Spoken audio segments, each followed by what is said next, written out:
কামাই আমারি কণ্ঠে তুমি, তোমারি বাণী তো আমারি কণ্ঠে তুমি, তোমারি বাণী তুলেছ বুকের দেরাজ তুমি, কোরআনের স্থান দিয়েছ।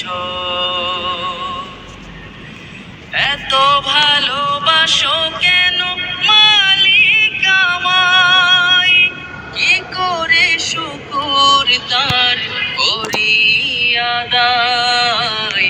এত ভালোবাসো কেন মালিক আমায়। এতটুকু সময় বলতে পারবেন না? এত ভালোবাসো কেন